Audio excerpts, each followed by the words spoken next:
wish Nikki Freeman loved me more than anyone in the entire world.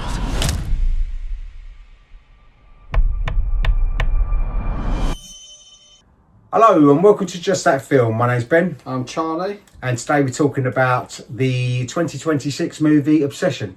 Yes, which is brand new out in the cinema. But first we've got some movie news. Hollywood still reeling from the tragic death of Anthony Head at 72. Who, it depends upon your age really, what you know him from. I remember from the Nescafe Gold Blend adverts. Will Gold Blend be too good for your guests? Oh, I think they could get used to it. It's a very sophisticated coffee. They have very sophisticated taste. Do they? That's what I was going to say. There's three things what most people know him from. Buffy the Vampire Slayer, Ted Lasso, or... Also Little Britain. He's Prime Minister in Little Britain. Yeah. And he was Will's dad in the In-Betweeners movie. You see him at the very beginning. He's only got a small part in that. But his big three, that is it's Nescafe, if you're older generation. Yeah. If you're my generation, most people know him from Buffy the Vampire Slayer. Yeah, I never watched that. And, yeah, but that was probably his biggest one, I think. And then Ted Lasso he was in.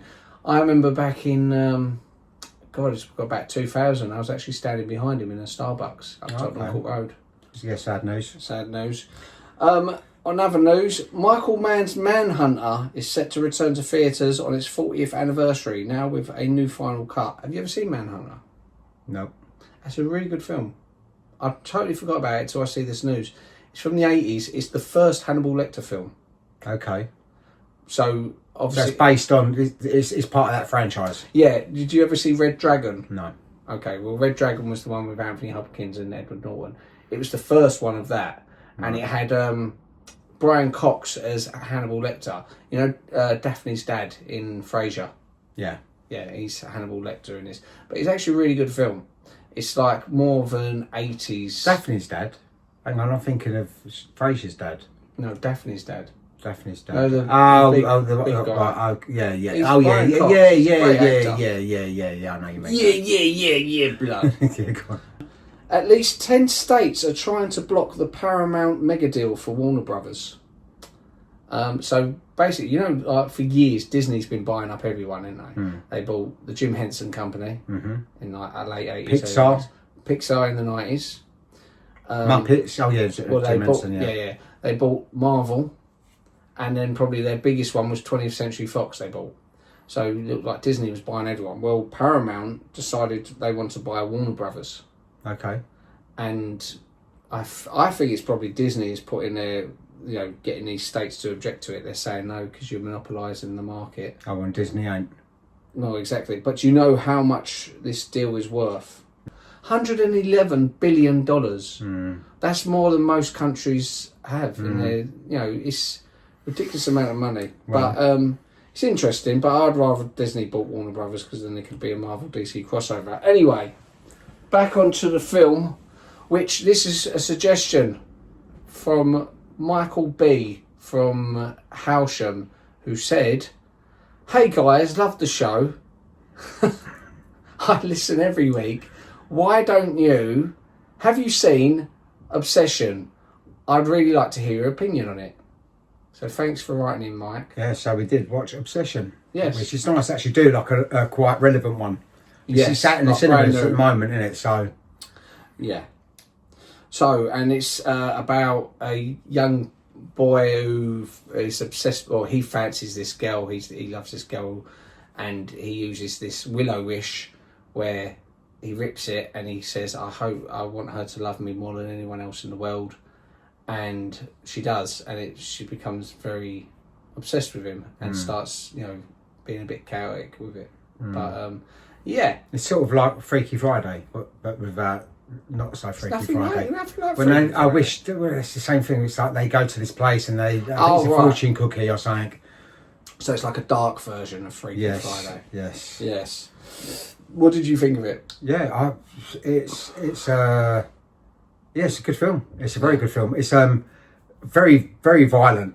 Just to let you know, there's going to be spoilers in this. So if there's anyone that wants to see the film and don't want it spoiled for them, then turn off now. But I really liked it, and there were certain bits in this film that I thought, I know something's going to happen now. Did not expect graphic certain bits was. Yeah. You know, yeah, it was a good film. It was a very unusual film. I don't understand how she, like, okay, she's supposed to be more in love with him than anyone in the world, but so why did that turn her like mental? Well, I when I watched it, it reminded me of Alex in a way. I joked to her because when we watched the trailer, I said, "That's what I done for you. I ripped a thing and made you." And I've known girls when they become literally obsessed with someone, and they will disregard so much their own safety. They will disregard so much, and they'll just be all about this one person. They'll do anything to sort of. Yeah, but this is an extreme, though. But that's what it is. It can be extreme sometimes, you know. But this is the thing, like, loving someone more than anyone in the world, it means loving them more than all your family, all your friends, everyone. This is actually your number one person, you know. It's hard to sort of have someone like that. I think, you know, my number one is obviously going to be Lily. That's by default because she's my daughter. But then you don't act like the way she did, and you love Lily more than anyone in the world. So that's what I don't understand about it. It's like, why did it make her mental? But I think it's different if it's because I'm also insecure in the fact that I've built this bond with Lily and that I'll always be her father. You know, that bond's always there. If you're in a relationship with someone, like I've been with people before and I've liked them more than they've liked me. Yeah, we've all been there. And you do stupid things and you think, oh, why did I say that? And why did I do this? And, you know, I think sometimes it's like logic goes out the window. You know, so I think it's just an extreme version of that. Yeah, but what did you think of the film? Because I liked it. I liked how it sort of played out. It's very modern day horror. Yes, like, graphically. But I like that it wasn't just going necessarily for okay, let's see how many deaths we could have, because I think the deaths only happen near the end, don't they? Like the first one I think is really that Sarah where she smashes her head against the thing. I was thinking, you do something. You try and reach over, but he's just sitting there like looking like, it's just like completely psycho. The way did she put a brick there or something on the steering wheel? Because there's some sort of concrete. Yeah. She's put something there to bang her head against. It's like, that was really graphic. It was really, but yeah, it was a really, really good film. I actually really enjoyed it. And it's not my usual type of film because I'm not really about the gore violence and stuff, you know. I don't mind the horror, but all the gory stuff like Saw, Hostel, that type of thing is not really my cup of tea. But this reminded me, I think the last sort of film that reminded me like this was it like Evil Dead Rise? Okay. Which is where the mum gets possessed or something like that. And there's sort of like some really sort of funny bits in that, which wasn't as great as... this is a lot better, this film. Well, this is obviously more original because that's just like a spin-off, a sequel. But that kind of gore, which is what we sort of seem to sort of veer towards nowadays, as opposed to like the basic horrors, which a lot of times you didn't really see much going on. Yeah. This was so sort of like the banging of that head. Yeah. And then I looked and then you see that and the eyeball sort of like was just there. And it's just like, but you know, they had to actually cut 7 headbangs out of that to get an R rating. Oh wow. So yeah. It's like, okay, just cut 7 of them out and you get an R rating. It's like it was just mental. Absolutely mental. The thing is with the gore and stuff, I don't mind it in films. I don't mind extreme violence as long as it serves a purpose, as long as it's there for a reason. Yeah.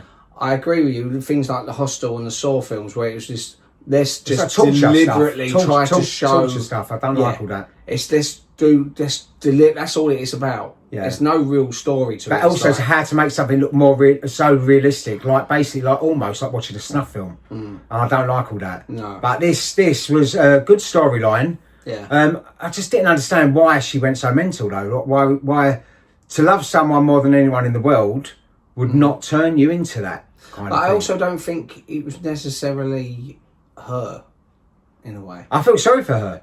Because there's bits where it's like the real her's trying to break out. She's trapped in another dimension. Yeah, and you feel sorry for her because she's like it's like she's been hypnotised into this thing that she has no feelings like this for him at all. Well, She's he's even responsible, mentioned yeah. that to her friends that, oh yeah, she's not interested. She's been shagging his mate every now and again, and she's just like, he's a friend of hers. Yeah. It's almost like you're taking advantage. Like, so when you're sleeping with her, it's like sleeping with someone who's drugged up. Exactly, it's almost like a date rape type Yeah. thing, like Rohypnol.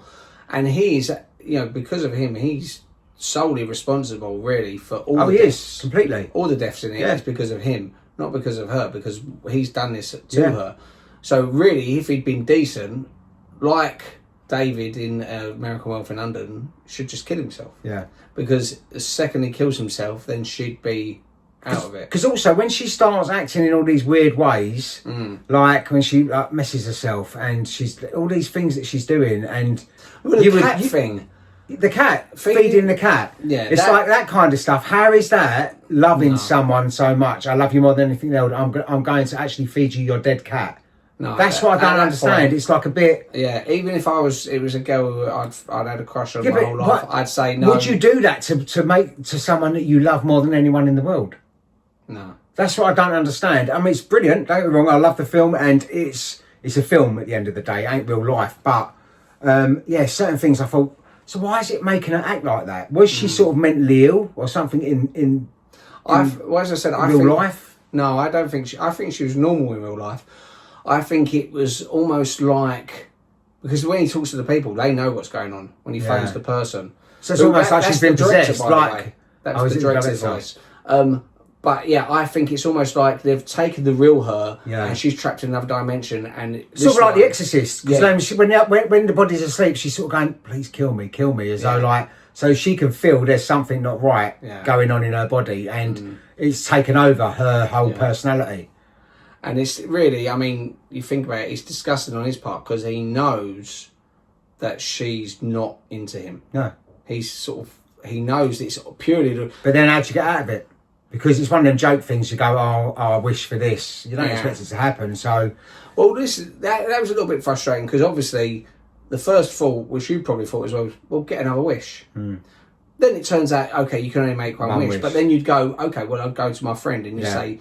And I wouldn't go there all panicking like, you got to do this. I'd go there, say, listen, I'm going to give you $100. All you got to do is say this. Write it out and say, I wish that so-and-so never made a wish. Yeah.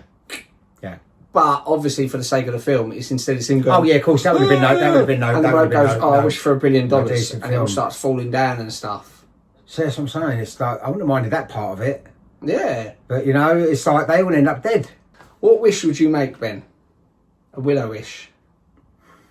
And bear in mind, it could come back and haunt you, so you've got to be careful with your wording. I suppose if you wish for $1 billion, I suppose, it's fine. the money thing, I suppose, because that way then you can change other people's life with it. $1 billion, I could go, right, okay, I can change my life and everyone else's. I know it's a bit boring, but I suppose you could, I don't know, because I could wish for another 10 wishes, which is the thing that people, you can't do that either. I don't know. What about yourself? Well, you could wish that the podcast was more successful. No, it don't matter. It don't matter about Oh, that. it don't matter. It don't matter. But Oh, anyway, well, I think I would what would your wish be? If you had a wish, you'd honestly wish that. No. Right. I would wish that I became a successful filmmaker. But I'll be because of this film, I'd be very cautious. I wouldn't say the most successful because then it becomes silly over the top.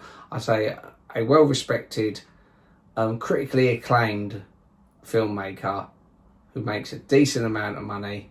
It's not got to be billions, but it's a decent amount of money to live a comfortable life. Right, here's the thing, Ben, where you've put it. Snap. So you can put it there, yeah. I've got to tell you one thing that I found quite interesting about this film. Did you know where the idea of it came from? Well, It's actually from an episode of The Simpsons, Treehouse of Horror. Let's wish for X-ray specs that really work. No, Bart. Peace on Earth. X-ray specs. Peace on Earth. X-ray specs. Peace on Earth. X-ray specs. Peace on Earth. Forget it, you two. As the pants wearer of this house, I get the first wish. Homer, there's something I don't like about that severed hand. Marge, don't flake out on me. That monkey's paw is gonna make our dreams come true. Oh no, Maggie made a wish. The whole idea for this film came from an episode of The Simpsons, Treehouse of Horror, the one with the monkey paw. oh, Oh. And I remember that. Oh, okay. This whole film came from that. He watched it and he got the idea for this film from that episode of The Simpsons. Well, he was only a young bloke. He's only a young bloke. Curry Barker, who's the director. He was born 22nd of September 1999. It's young. 2 years before I Sick, started isn't it? my job. That make you sick. He's 27 or something now, or whatever. That's it so was. frustrating for me. Again, going back to wanting to be a filmmaker, because I always think, oh, time's on my side. I'm a young guy. Even if I made it now, they go, oh, the young new upstart. No, they wouldn't say young. If I now. made it now, they just go, oh, okay, whatever else have you made? Because you've had like 20 odd years to be making stuff. It's luck. A lot of things is that's basically being in the right place at the right time and having like the opportunities to and being around the people that are going to change these things. Because a lot of people's successes and their careers are through luck and just. Oh yeah, it's like in the Sunscreen song, isn't it? It says, "Don't congratulate yourself too much or berate yourself either. All of your choices are half chance. So are everyone else's." Yeah, and it is, because you think of the most successful, like brilliant actors, directors, sportsmen, stuff like that. They still needed that chance, that opportunity.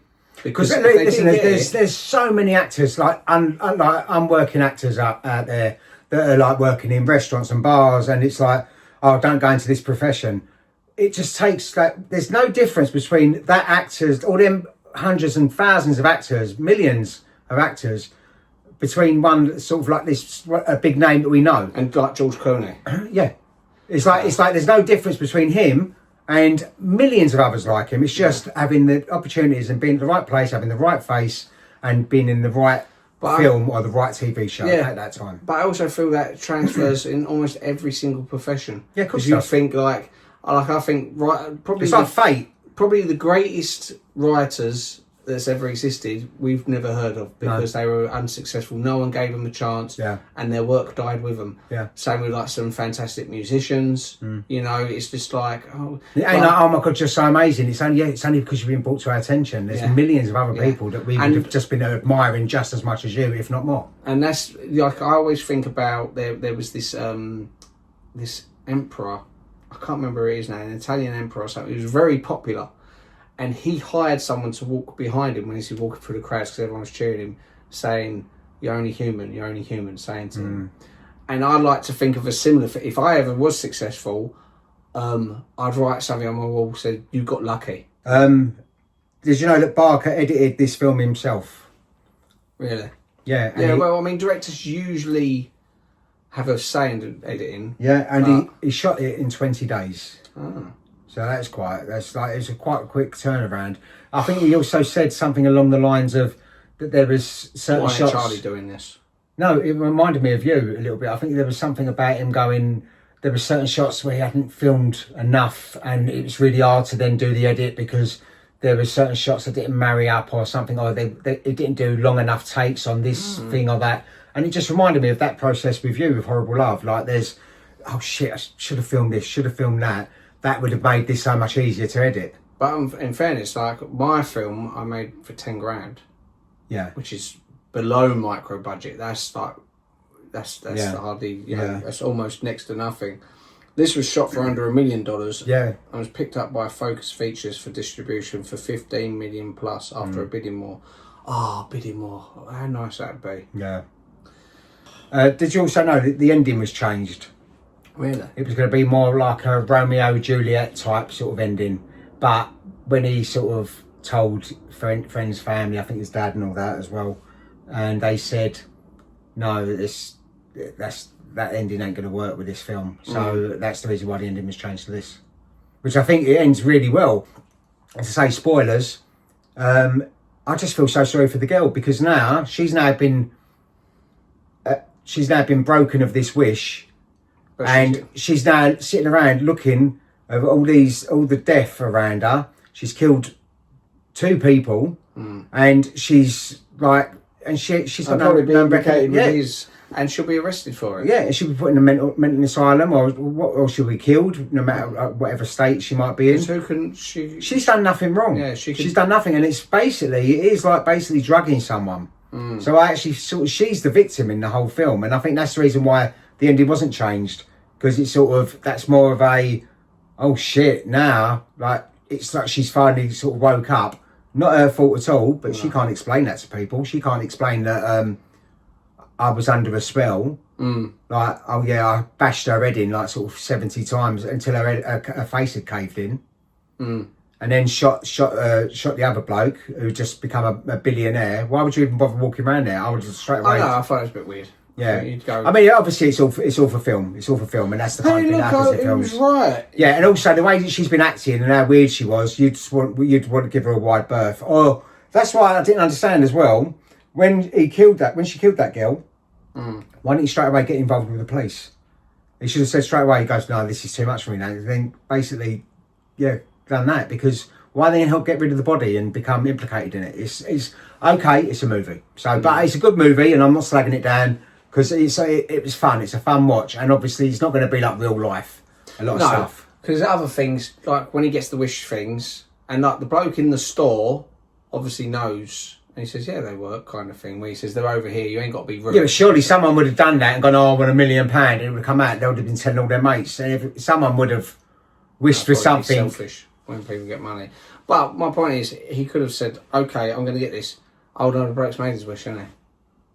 Anyway, you could go to a homeless person in the street, you could go to anyone, give them money and say, "I want you to read this and snap that." Okay, I wish. I'd just buy them all up. Keep them for like keepsakes and go, right, just in case. But obviously you can't use them anymore, because you only get one. I ain't used any. Oh, no, I don't know, you haven't. You've done that one before, when you said you wished for $1 billion. No, I said, that's probably the kind of thing I would wish for. I know it's a bit basic, but I'd start with that and I'd go, right, okay, I've got $1 billion and I can then sort of try and do all the other things I want to do with the $1 billion, you know, because at least that gives me that sort of heads up that I ain't got now. The script took 8 months to write. I kept tweaking it, which I suppose to get it right. It's a good script. And it starts off actually like a rom-com.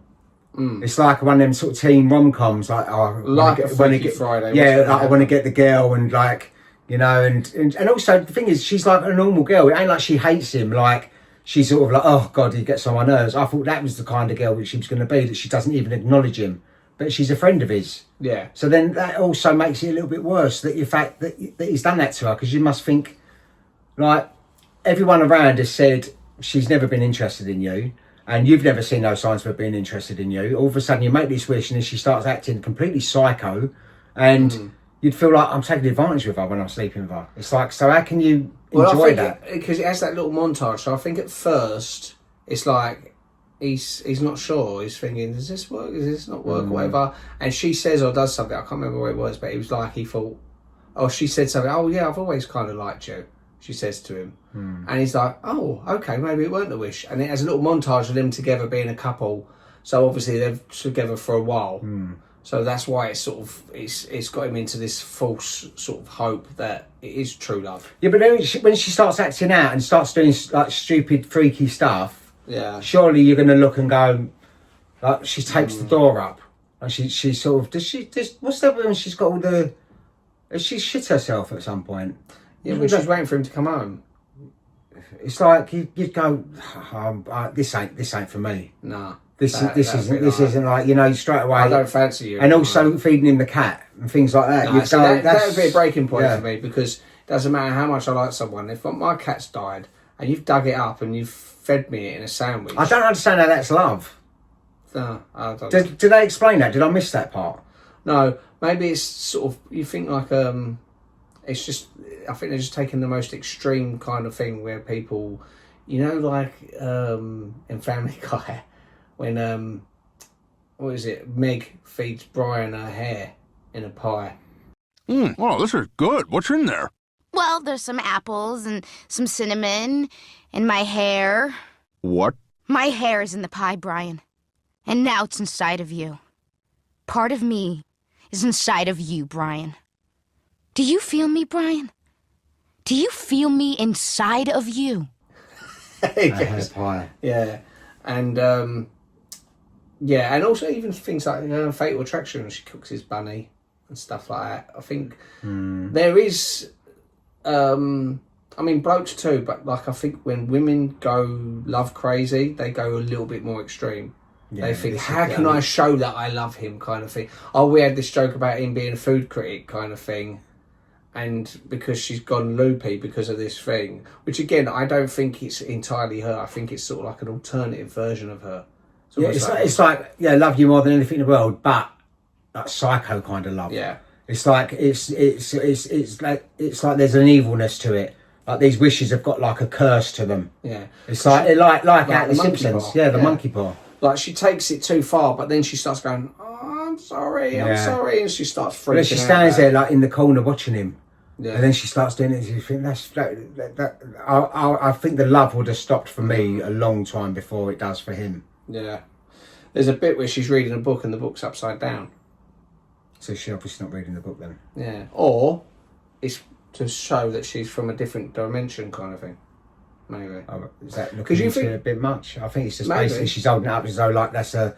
Oh, I'm reading this book, but I'm just engulfed in looking at you, and I want to sort of see you, but I'm pretending to be interested in something else. I think it would have been good if they could have got the rights to Darling Nikki from by Prince from Purple Rain, because obviously her name's Nikki. Yeah. I knew a girl named Nikki. I guess you could say she was a sex fiend. Yeah, she wasn't, was she? No, but she... Well, and also, she didn't like she was enjoying it.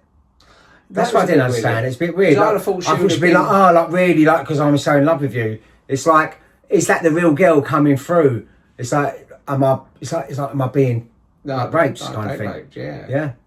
Which really, effectively, she is. Basically, she is. Yeah, she is being. She is. It's like going with someone that's paralytic, drunk, or off their face on drugs. Yeah. Same thing as that. And it's like, I suppose watching this again, because now I know what the film's about. Watching it again, you might see so much more in it, and it might open your eyes a lot more to things that I think, oh, I understand that now. I see this point. I see that point. Didn't notice this. Didn't notice that. But I think you're inclined to let it slide because where they're both technically single and they are together, you think, okay, well, he's just having sex with this girl, whatever. But it is the same as being date raped. Here, you know, if another storyline could have been she was actually in a loving relationship. She could have been a married woman and he's done this wish. I wish she loved me. And then he's sleeping with her and stuff and just, you know, destroying his woman. But it's the fact that she was like looking like she wasn't in it. Like she wasn't like, oh my god, that should be the ultimate. Like that is when you're the closest, and it's like, and if she loves him more than anything in the world, then surely that is the time she's going to love him even more. You know, like I would imagine her being like an animal. Yeah, but she was like sort of.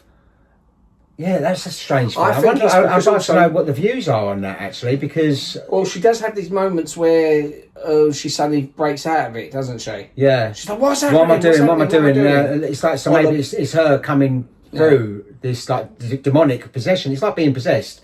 It's almost like The Exorcist, you know? Yeah. So it's mental. Yeah, it's a good film though. I did enjoy it, but Nikki wasn't actually written as a villain, which she's not. She's not a villain. I don't see her as a villain. I see her as a victim, basically, but right at the end, you can see that she's obviously in pain because obviously whatever she's done to her body, and then so she's woken up, and then she's looking around her. She doesn't even know what she's done to her mate. You know, smashed her mate's head in. She probably hasn't even noticed that part yet. But the face of it was caved in. She takes the mate's body home, didn't she? Because she's in the. Remember at the end, he comes in and she's tied in a chair. The body. Oh, is that her body? Because her face is all caved in, and you could sort of just about see. I think she's taking her clothes off and stuff like that. I thought that was her.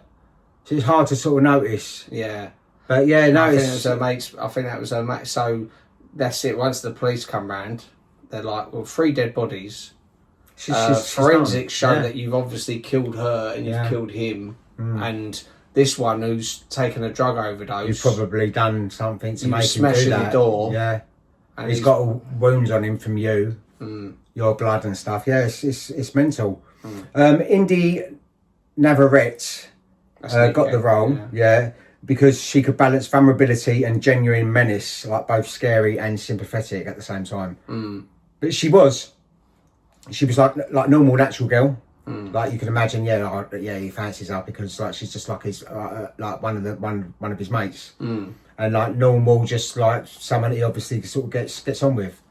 And then the psycho bits when she's staring and then starts laughing and looking, and then the spin the bottle thing.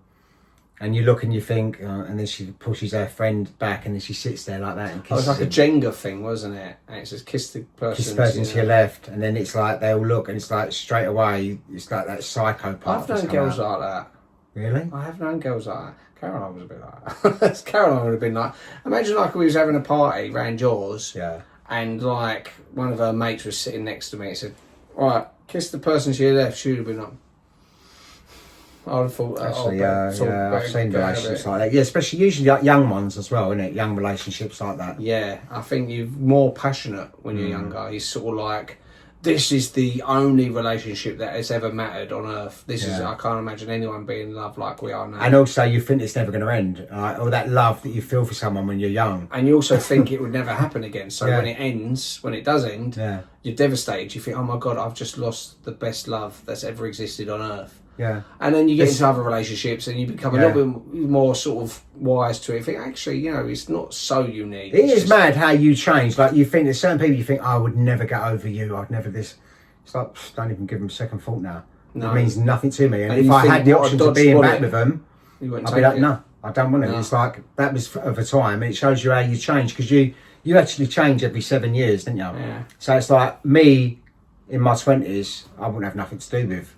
I'd be like, There was a girl I was seeing. go away, mate, you know, that kind of thing. There was a girl I was seeing a few years ago who I actually wrote down a pros and cons list because I was really I like Ross out of Friends. Yeah, but the reason being because I was really getting into her. But even though I was really liking her, from past experience, I was thinking there are red flags here, and I'm deliberately ignoring them. So I'm going to write them on a piece of paper so I can't ignore them. So I'd write the pros and I'd write the cons. I'd go, right, cons.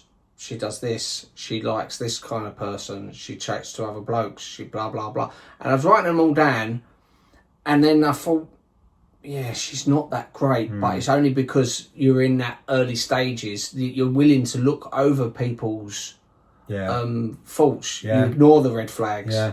Which I think is what he's doing as well. When you're saying about Yeah, all but the- her red flags are like major red flags. I mean, Yeah, they're but I know- not normal kind of red flags. Like when she digs the cat up and the cat's laying on the floor in the kitchen. but there are Straight people- away you go, what are you doing? Yeah, but there are people who they get into abusive relationships. Their partner, men and women, their partner batters them, and they look over it because they think they love them. They think it's love. They think I will forgive this because you don't know what he's like in the good moments. Yeah. So you mean in fairness, there's no point where she really attacks him and she doesn't really like early on. So little All weird that things. attacking herself and No, when but- she smashes her head and all that in the party thing. When she smashes the thing into her head and you're thinking, Yeah, but this is the thing. I've Mental. known people just to excuse things. They go, oh, you know, he's a character. He says things well, that's like what he that, or does. She does things He like says that. it goes like when they sort of say about Yeah. her actions and he goes, oh, she was on drugs that night. And Yeah. he So even doesn't- though it's extreme, I do think it's plausible. I think Okay. that side of it is plausible. It's just, you know, you got to remember what it was like when you was young and when you was absolutely besotted with someone. You thought they was the greatest person on earth, and how much you would let Yeah, but slide. you'd want to keep them, wouldn't you? You wouldn't want to push them away. So there's certain things you just wouldn't do. No, but this is what I'm saying. If you think back to one of your earliest crushes that you never got to be with. Imagine when you was that age, you actually got to be with that person. How much would you let slide because you actually get the reward of them loving you and being, I love you so much, and they go, you've dug up my dead animal. You think that's a bit odd, but no one's perfect. No. At the end of the day, she still loves me. She hasn't done it, you know. And you make excuses. It's stupid, but this is what people do. Yeah. You know, it's almost like Stockholm syndrome in a way. Yeah. But so ultimately, I enjoyed it. Yeah. Yeah. So it was a good recommendation, Mikey B. Yeah. From Halsham. it was also it wasn't that long, was it? Or was it hour longer and than I 40 thought? minutes. I Oh, was think. it really? Yeah, probably about that time. That's what I like about it. It didn't drag. No. And it also. And there's certain bits I knew in the car. Straight away, he's got out of bed. She's with him, and I just ignore. I wouldn't even reply to the woman's text because I'd be thinking, why are you doing this? If you've seen how mental she is, why are you doing text me when we're in bed, knowing full well she's gonna be laying next to me in bed, like you're basically making her feel that that there is bit, something going you'd on. say, No, I'll talk to you tomorrow. Yeah, end of. We'll She come really round. works with her, doesn't he? Yeah. Yeah. It's like, why does she need to see her now? Exactly. And it's like, I would go, no, fucking... And it's why? turns And out also, because she likes if it. you're looking and sort of seeing how mental she's acting, why would you then do something that's going to make her think there's something going on? Exactly. It's Like if I'd met up with like a girl, Caroline would have come And and then, smashed yeah, her. exactly. And if you've been sort of sitting outside in the car with a girl, you'd be going, what the fuck are you doing? You're just basically sort of like, so I can understand, okay, I don't understand her crushing her head in. I think maybe that's justified, but... It's not, but at the same time, he knows how volatile she is. So again, I put her death squarely on him. Yeah. I mean, it was his fault because he created this monster. But I put it squarely on him because he knows this monster. He knows that she's a bit psycho. And she's in the house. They're not even driven away. They're sitting outside. It's like she's gonna look. She's gonna wake up. Yeah, and especially from previous experiences and looking around and knowing. And that he the way works she's with us, acted. so he just say, "Look, I'll see you in the morning." Yeah, it's not convenient. Don't start giving me grief about I'm going to come round. So it's not like you're my partner. She got what she deserved. Well, I wouldn't say that. Anyone who wakes but me that up. there, and I knew something was going to happen, but I didn't expect that. And I looked and I thought, oh fuck, and you sort of it happened so quickly. But it was. I still think you would go. Very quickly jump over and try and stop. You'd grab her arms or something. Yeah, after the first bash, really, but she was like bang, bang, bang, She's bang. doing it for ages, and but just sitting they there. cut 7 smashes out of it, which is a lot more gruesome, apparently. So I don't see how. Yeah. But yeah, I thought it's not usually the type of film I'd like, but I actually enjoyed it. I think it's a good film. Good. And so what's it currently holding on yes, IMDb? right, on IMDb, and as I say, it's only been out. Change. It's going to change, but yeah, some impressive figures here, actually. Okay. IMDb at the moment, how long's it been out for? It's actually out in the About 3 cinemas. weeks. About 3 weeks, right? So you've got to think of that, 3 weeks. IMDb, 8.1 out of 10. So that's good. I'm going to predict it's going to drop to about 7.6 Okay. in a few months. Yeah, because everything's always higher when Everything it first always, comes out. because yeah, also there's I always this understand kickback. If Yeah. you know, we like the film, but all it takes is someone to listen to this and go, "Oh, okay, they really liked it. I'm going to go watch it." They watch it, and it ain't for them. Yeah. Rather than say, "I only thought it was a 7," they'll go, "Well, I thought it was a 1." And also, so they try and and also counterbalance because it's the 8. new, with anything, when it's new, it's a big thing. But then, like, a couple of months down the line, oh, did you see that film? Oh, yeah, it's all right. Yeah, I watched this. It's like when something's new, it's relevant and everyone wants to see it. It's something for everyone to talk about. So, but it's a good film. Rotten Tomatoes, it got 96% by the critics. Okay. And 95% by the audience. So that's really well good. received Really at the well moment, received. Now, this is my favourite part of it. Yeah. The budget was 750,000.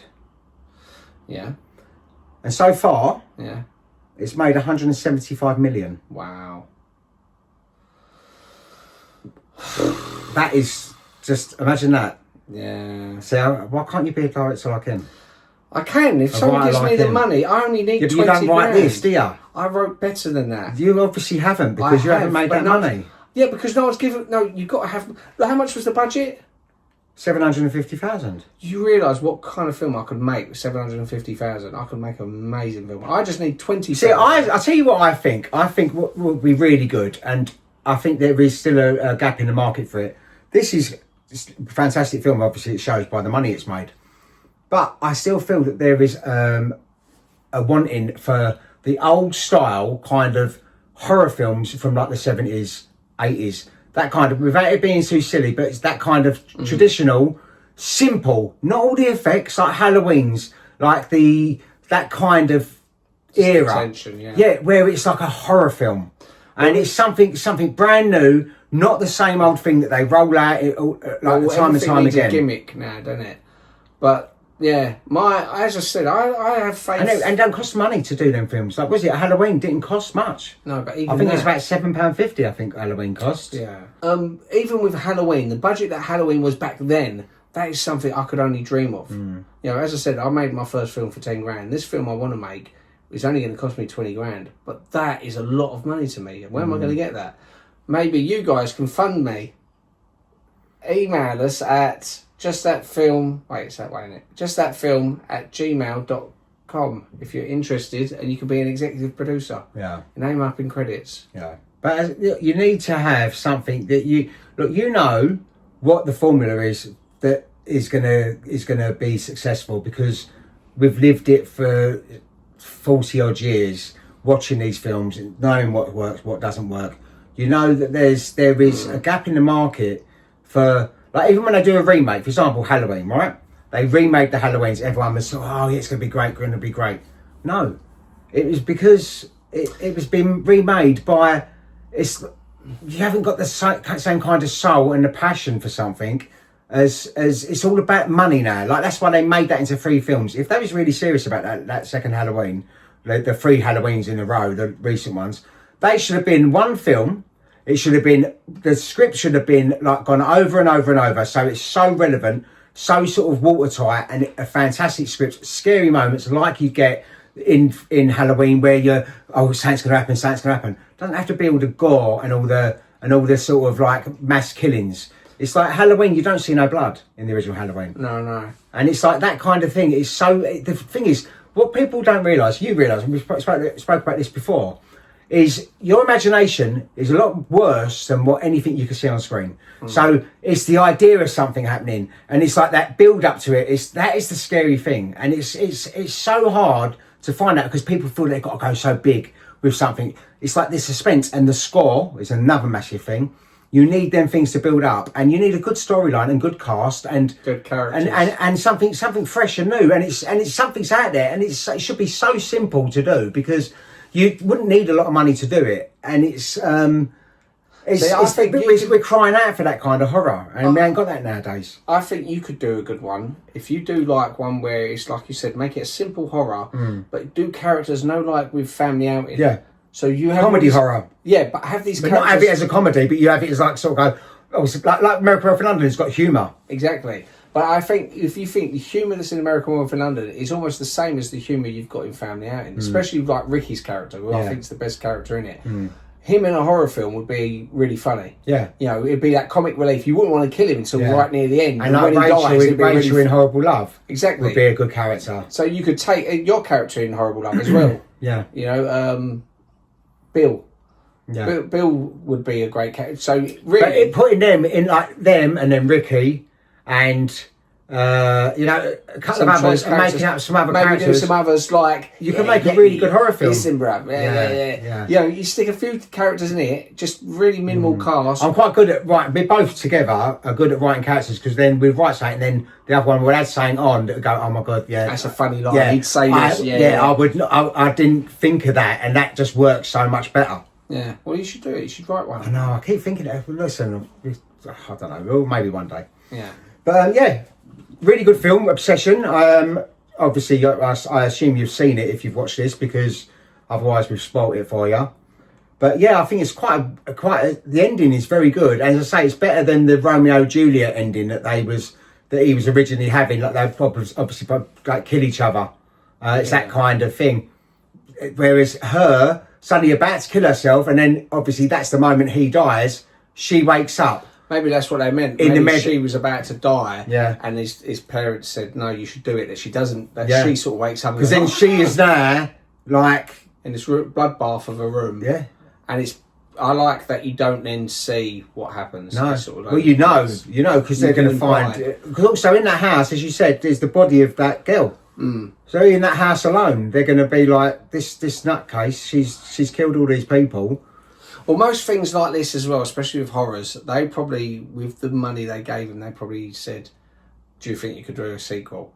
And I think the obvious thing for a sequel, or so it's different, is because she hasn't made a wish. So maybe she's on the run for all this stuff. Oh, they'll try, and that's the thing is with a lot of stuff, this has made 175 million in a matter of weeks. So obviously they're going to make part They're going to look and go, right, we've got to do something else with this. And it's like, that's when you're going to kill it. The new batch. Yeah.